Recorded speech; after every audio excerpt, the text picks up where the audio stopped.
আসার তৌফিক দান করেছেন মহান আল্লাহ রাব্বুল আলামিনের শুকরিয়া। আমার আসার আগে অনেক ঝামেলা হয়েছিল, অনেকে জানেন আপনারা।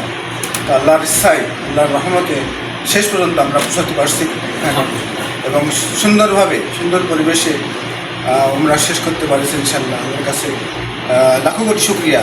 আল্লাহ যেন বারবার এখানে আসার সুযোগ দেয় এবং আমার গুনাহ যেন মাফ হয় এবং আমার দ্বারা কোনো গুনাহ কাজ যেন আর পরবর্তীতে না হয়, এই জন্য মহান আল্লাহ রাব্বুল আলামিনের কাছে আমরা মাফ চাচ্ছি এবং তৌফিক চাচ্ছি যেন আমরা নতুন করে কোনো গুনাহ কাজে আর না জড়িত হই, আমার দ্বারা যাতে কোনো গুনার কাজ আর না হয়, এই জন্য আল্লাহ রাব্বুল আলামিনের কাছে আমরা